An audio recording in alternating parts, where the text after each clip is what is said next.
Wabarakatuh. Alhamdulillahirabbil alamin wassalatu wassalamu ala asyrafil mursalin sayyidina Maulana Muhammadin wa ala alihi washabbihi asmain amma ba'du. Yang kita hormati bersama Bapak Ketua Umum Haji Suharso Munarfa, juga Kiai Haji Mustafa Abdul Sirat, ada Habib Ahmad bin Idris Al-Habsyi, Bapak Sekjen, Mas kami Gus Arwani Tomafi, semua pengurus DPB, DPW dan DPC se-Indonesia. Di sini di pondok kami ada Gus Hakim Hashim, ada Ketua DPC P3, adik saya, Umam, Zaimul Umam, ada Gus Rosid, Sekjen, ada Mbah Wi, ini ada Mbak Janah, masih keluarga semua di sini. Saya diminta untuk tausiah merawat, apa ini, judulnya apa? Merawat persatuan dengan pembangunan. Sedikit cerita di beberapa polemik keilmuan, ada satu antitesis bahwa pada akhirnya itu ya yang menjadi akhir dari perjuangan itu diantaranya kemenangan. Di beberapa khazanah yang saya baca, karena keilmuan itu yang saya tekuni. As-solahiyah atau al-mulkiyah la tunafis solahiyah. Jadi kemenangan baik dengan bentuk apapun, asal dengan cara yang baik, itu tidak berlawanan atau tidak menghilangkan status kesolehan. Jadi di antara sifat-sifat para nabi itu disebutkan Allah faqad ataina ala Ibrahimal kitaba wal hikmata wa atainahum mulkan azima. Jadi di antara sifat para nabi adalah diberikan mulkan azima, diberikan kekuasaan yang besar. Tentu besar itu bisa dengan arti menang, tapi menang demi kebaikan. Di sini saya diantaranya pernah menulis Al-Intisar Limadzahibi Syekhina tentang pilihan-pilihan manhaj atau metode Mbah Maimun yang tentu bersanad sampai Wali Songo, juga tentu sampai Rasulullah Shallallahu Alaihi Wasallam. Ada khazanah yang selalu dibaca kita di kitab Ihya yang berbunyi Ra'sul Akli Ba'daddin at-tawaddud ilan nas wastina'ul ma'ruf ila kulli barrin wa fajirin. Jadi setelah akal kita mengantarkan iman kepada Allah Ta'ala, tugas kita sebagai manusia itu berperilaku simpatik at-tawaddud ilan nas, ya. Saya ulang lagi ya. Kita punya akal. Akal kita, kecerdasan kita untuk merumuskan, mengantar kita menemukan Tuhan, menemukan Allah, menemukan Tuhan yang Maha Esa. Kedua, at-tawaddud ilan nas. Akal kita kerahkan, kita pakai untuk supaya kita ini berperilaku simpatik. At-tawaddud ilan nas. Karena awal orang ikuti kita itu kalau simpatik dengan kita. Dulu kita sering dengar cerita-cerita kuno, kalau orang merebut kerajaan itu ya lewat kesaktian.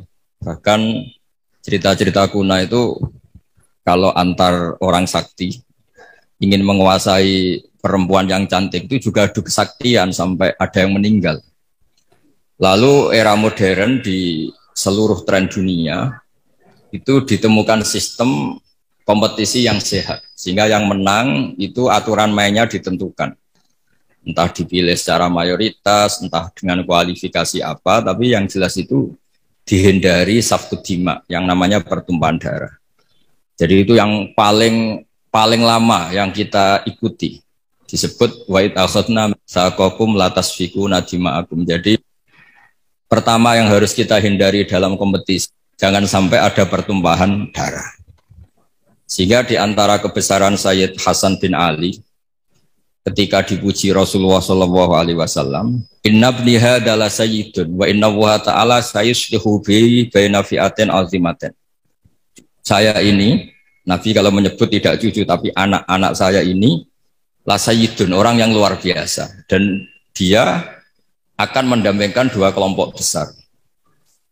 Sehingga damai ini yang kita cari, termasuk kalau saya maknai kenapa dulu Mbah Maimun berpolitik, keluarga kami ya, bapak saya, Pak D. Taifur, Mas Arwani, Sekjen itu juga berpolitik. Itu bukan masalah politik sebagai rebutan kekuasaan, tapi sebagai bahwa kompetisi dengan cara yang menghindari pertumpahan darah. Kita punya cara untuk seni ya, kalau boleh dibahasakan seni merebut kekuasaan tapi menghindari pertumpahan darah. Ini penting. Jadi kata kuncinya itu hindari safkud dima, pertumpahan darah. Karena islah atau musolahah atau berdamai itu adalah sifat yang Rasulullah SAW memuji cucunya atau disebut anaknya yuslihu baina dan azimaten. Jadi bekerja untuk perdamaian itu diantara caranya dibikinlah cara kompetisi yang sehat, mendirikan partai, terus aturan yang menang begini, dan yang kalah harus legowo, terus yang menang dijaga oleh konstitusi. Itu aturan-aturan yang disahkan oleh kaidah-kaidah usul fikih kita. Terus wastina'ul ma'ruf ila kulli barrin wa fajirin, dan berbuat kebaikan pada orang baik maupun orang tidak baik, fajir. Kita tahu dalam kaidah sosiologi al-insan abdul ihsan, manusia itu pasti budak kebaikan.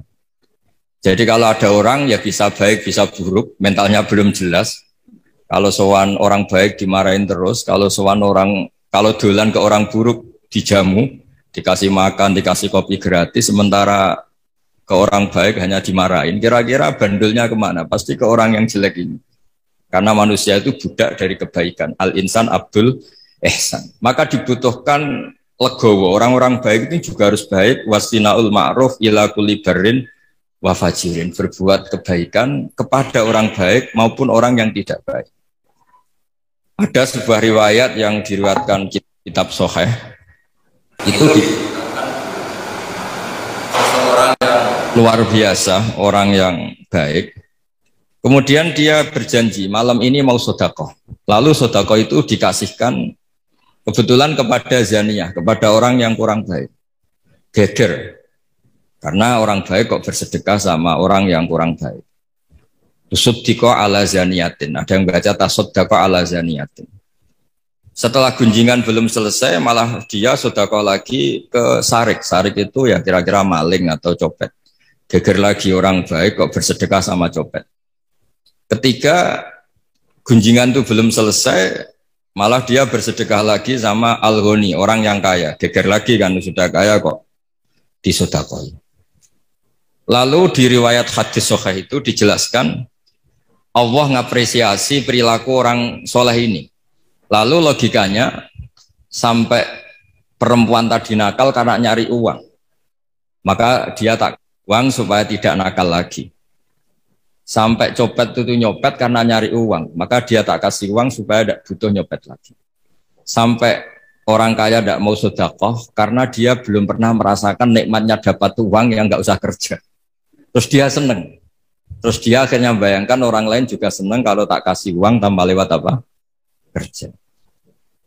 Artinya begini, jangan kira dulu semua orang soleh itu terus menciptakan komunitas soleh. Enggak. Orang soleh dulu itu punya hati besar untuk berkompetisi mengelola supaya juga simpatik di depan orang-orang yang tidak soleh. Sehingga di antara kelebihan Rasulullah SAW musuhnya saja percaya. Sehingga beliau disebut Al-Amin. Musuh-musuhnya itu kalau titip uang itu sama Nabi, karena Nabi itu Al-Amin, nggak mungkin khianat. Jadi semua cerita Nabi itu mesti dimulai dari ukuran itu musuhnya saja percaya. Karena Nabi terkenal tidak mungkin ingkar nopo janji. Ini penting saya utarakan dalam konteks Indonesia. Jadi dulu tradisinya orang-orang soleh itu yang ngelola orang yang macam-macam, supaya yang tidak soleh itu ikut soleh. Tapi yang jelas tidak memposisikan bermusuhan atau berhadap-hadapan. Ini penting menjadi kearifan bersama. Sehingga di kitab saya ini di beberapa riwayat disebut wastina'ul ma'ruf ila kulli barrin wa fajirin. Jadi di antara ciri utama orang-orang baik adalah berbuat kebaikan dengan siapapun atau kepada siapapun. Lalu berikutnya ada cerita tentang, ini saya baca Arabnya mungkin supaya nanti dikoreksi oleh yang menekuni ini. Dalam kitab Khilyatul Auliya, Sufyan bin Uyainah ini termasuk gurunya Imam Syafi'i. Kana Isa wa Yahya alaihi wassalam ya'tiyanil qaryah fa yas'alu Isa an syirari ahliha wa yas'alu Yahya an khiyari ahliha. Faqala lahu Yahya lima tanzilu ala syirarin nas qal innama ana tabibun udawil mardo. Ini dalam kitab Khilyatul Auliya juz 1 halaman 323. Naskah ini saya tulis ketika Mbah Mun masih sugeng dan sering saya konfirmasikan, saya mintakan fatwa istifta ke beliau, minta istirsyad.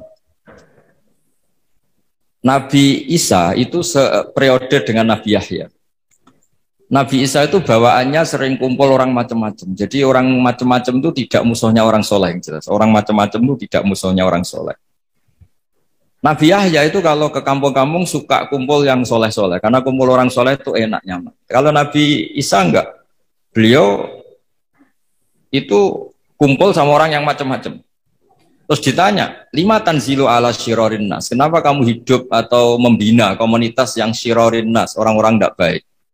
Terus kata beliau, innama ana tabibun udawil mardo. Saya ini ibarat dokter, di mana dokter itu yang mengobati yang sakit. Jadi kalau kita mau menemukan obat untuk pandemi tertentu, tentu kita meneliti daerah yang jadi sentra pandemi, bukan daerah yang sehat. Tapi apapun itu, yang tekanan kami di sini adalah kita harus punya tradisi bahwa tidak memposisikan saudara kita sebangsa, senegara, karena kondisi berbeda, terus itu posisi kita musuh, itu yang harus kita hindari. Karena kita ini saudara, seiman, kalau tidak seiman ya sebangsa, senegara, kalau tidak ya sekemanusiaan. Sehingga ini penting sebagai dalil ketika Nabi Isa ditanya, kenapa lima tanzilu ala syirarin nas qol innama ana tabibun udawil mardo. Saya ini ibarat dokter, di mana-mana dokter itu yang mengobati orang sakit.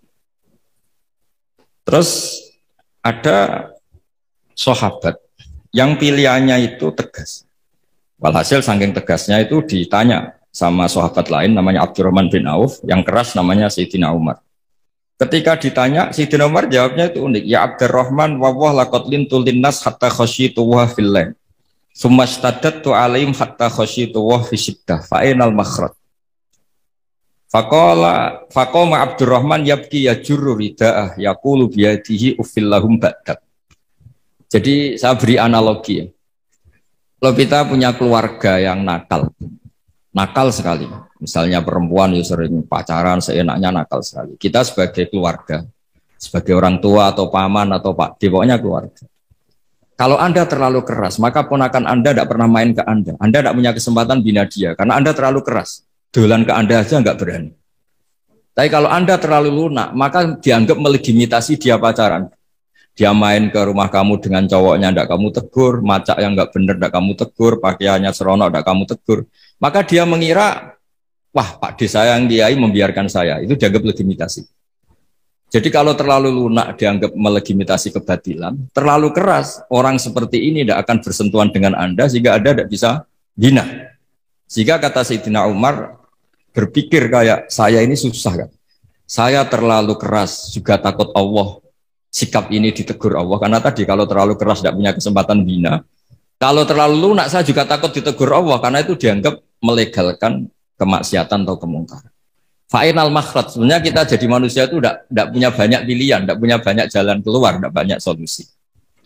Lalu intinya hidup ini kita harus jaga apa ya, jaga perdamaian, jaga apalah. Makanya di sini merawat dengan cara pembangunan, karena Mbah Mun dulu sering guyon kadal fakru ayakuna kufran, kalau beliau nafsirkan fakir itu radoso, fakir itu takdir kan, sing mari dosa gampang muring-muring kan. Jadi kata itu sebetulnya fakir itu nggak masalah, cuma bawaan orang fakir itu gampang emosi. Misalnya gini, Anda punya pembantu mecahkan piring satu, saat itu Anda punya uang 100 juta, kayaknya tidak gampang marah. Ya kalau piring itu pecah padahal nggak sengaja, pas itu uang Anda tinggal 10.000, mau beli rokok tidak kuat, mau belanja tidak kuat, itu kayaknya piring tidak usah pecah saja, bawaannya sudah kudu marah. Gitu. Makanya terus banyak rapat-rapat gampang marah ya karena nggak dikasih uang itu. Itu yang itu yang masalah itu. Jadi tapi yang ikhlas ya alhamdulillah. Yang realistis bahwa uang penting ya banyak. Jadi itu antara orang ikhlas dan orang realistis. Tapi apapun itu dari cerita-cerita di kitab ini atau khazanah-khazanah ini, semua perilaku orang-orang dulu, Nabi Isa, para wali songo, para guru-guru kita, Ya, utamanya Kiai Haji Maimun Zubair yang didikannya tentu membentuk saya, Kiai Haji Mustafa Akil membentuk semua teman-teman yang alumni. Itu tidak ada tradisi menganggap orang yang beda dengan kita ini musuh. Ini penting karena memang bapak saya dulu kalau ngandani saya itu kiai itu bengkel, nak rawani dandani sepeda rusak ora usah jadi kiai katanya. Jadi kiai itu bengkel, kalau nggak terima motor rusak ya tidak usah jadi bengkel, jadi dealer saja, jual yang baik tok gitu. Jadi ini penting saya utarakan sehingga sebetulnya memang beragama ya, menjaga kemajmukan, menjaga Indonesia itu harus berhati besar. Yang terakhir ayat yang sering diulang-ulang Mbah Maun itu laisalaka minal amri syai'un aw yatuba alaihim aw yu'adzibahu. Allah yang Tuhan saja menyikapi orang zalim itu pilihannya dua, bisa Allah menyiksa, itu wilayahnya Allah karena dia yang Tuhan. Kedua memberi tobat. Jangan-jangan kita menvonis dia buruk, kemudian ternyata Allah memberi tobat.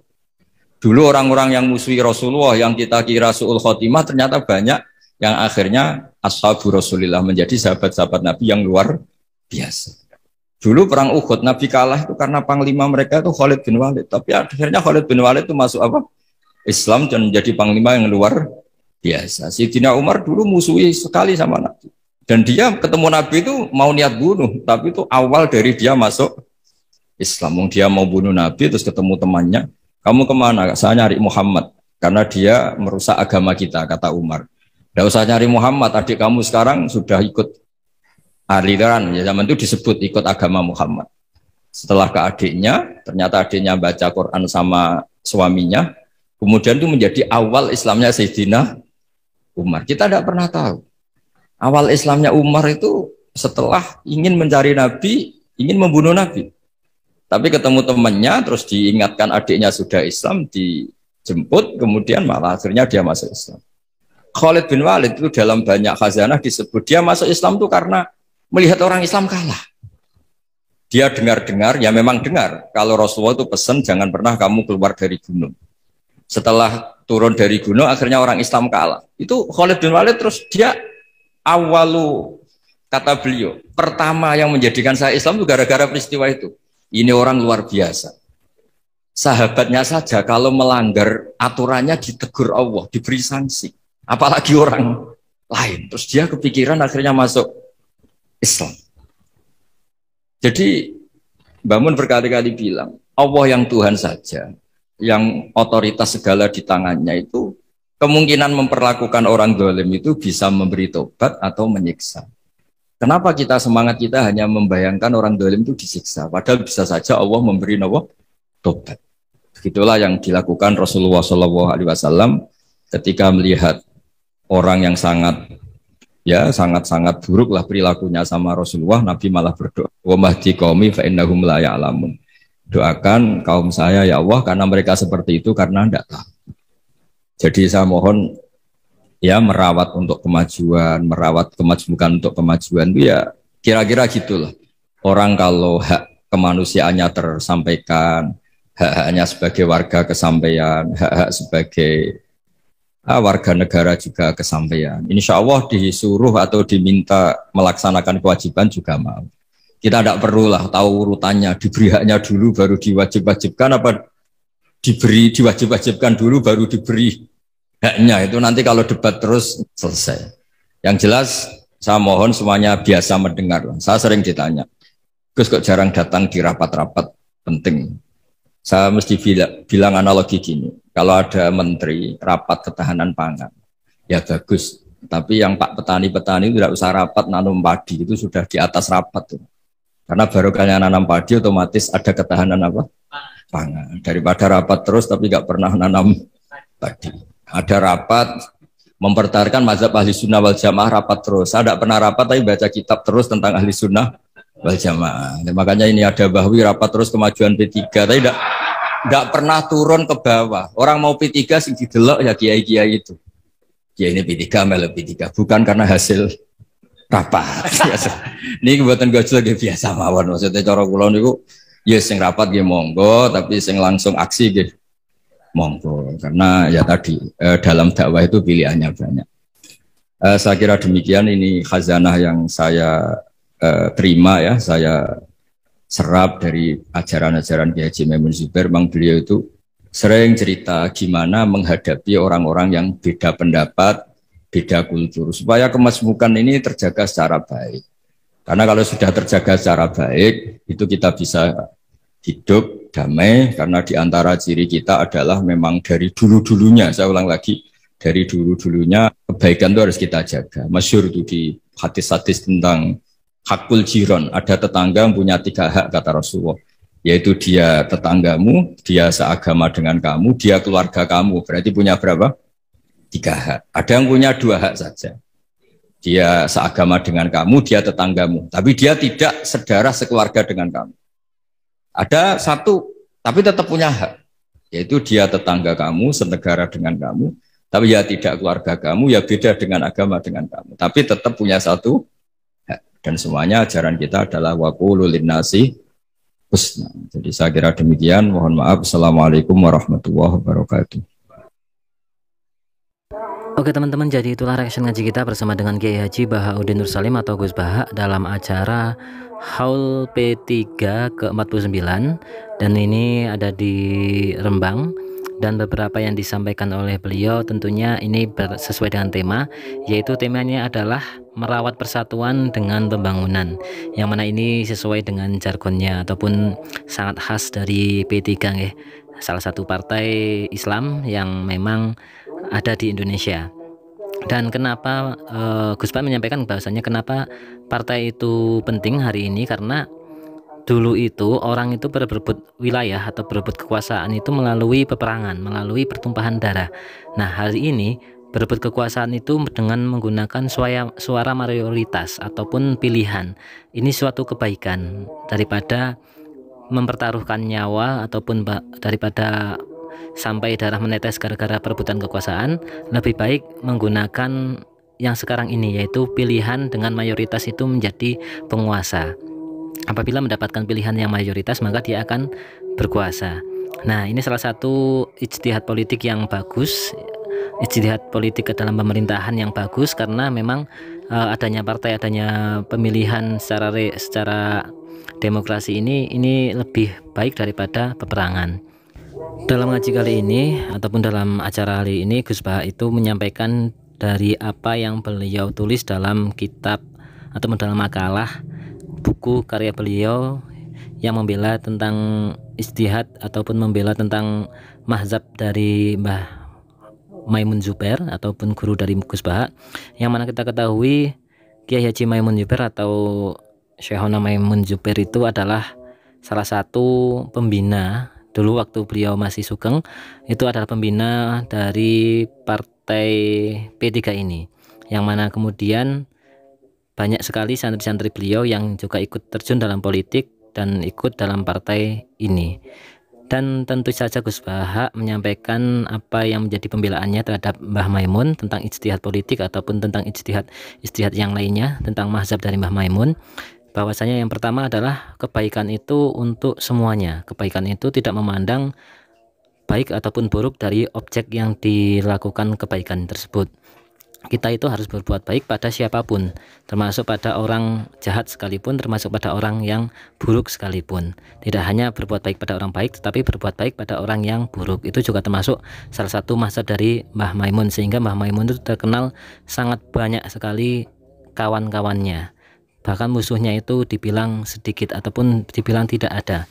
Kemudian dari apa yang dilakukan oleh Gus Baha, bahwasanya kebaikan itu harus kepada siapapun, karena al-insan abdul ihsan, artinya adalah manusia itu budaknya kebaikan. Jadi siapapun manusia itu ketika dibaiki ataupun ketika dilakukan cara baik, maka dia akan menjadi seorang abdu, seorang yang apa istilahnya ya, yang melakukan kebaikan juga. Karena apa? Karena tidak mungkin orang itu akan memilih, misalkan orang si A itu masih polos, dia datang ke rumah orang yang solih tetapi di sana hanya dimarahi karena tidak sholat.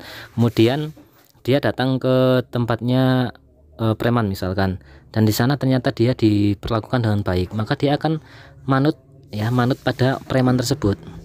Nah jadi Al-Insan Abdul Ihsan itu sangat penting, dan itu menjadi pokok bahasan atau menjadi suatu prinsip bahwasanya kebaikan itu harus kepada siapapun, tidak memandang baik ataupun buruk.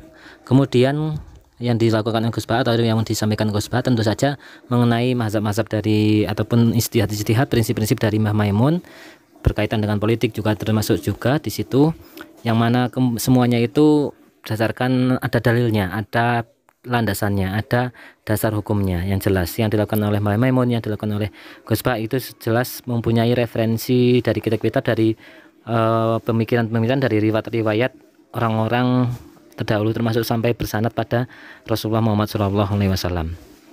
Dan semoga menjadi suatu keberkahan untuk kita semua yang kita menyimak hal ini. Kita ambil, kita tidak, kalau kita pun tidak masuk ke partai ini pun tidak masalah, tapi kita yang jelas kita memandang ataupun kita mengambil sisi positif dari ilmunya, bukan memandang dari segi partainya ya teman-teman. Mungkin kalau misalkan dari segi partainya akan sensitif ya, dan oleh karena itu kita pakainya ya ambilnya ilmunya saja gitu nggih. Itu aja teman-teman yang bisa kita sampaikan. Silahkan tuliskan komentar, tuliskan masukan, kritik dan saran di kolom komentar, dan juga terima kasih atas ngajinya. Semoga kita istiqomah ngaji bersama dengan Gus Baha. Semoga ngaji kita kali ini menjadikan kita sebagai penerima ilmu yang manfaat dunia akhirat, menjadi suatu keberkahan bagi Gus Baha dan berkahi untuk kita semua. Sekali lagi kita doakan bareng-bareng semoga Gus Baha senantiasa sehat, senantiasa diberikan panjang umur, diberikan kesempatan untuk terus-menerus memberikan keilmuan-keilmuannya pada kita semua, sehingga kita bisa menerima ilmu-ilmu dari Gus Baha ini dan memperbaiki kehidupan kita, baik nantinya menjadi bekal kehidupan kita baik di dunia maupun di akhirat. Amin ya rabbal alamin. Terima kasih teman-teman, sekali lagi terima kasih. Wassalamualaikum warahmatullahi wabarakatuh.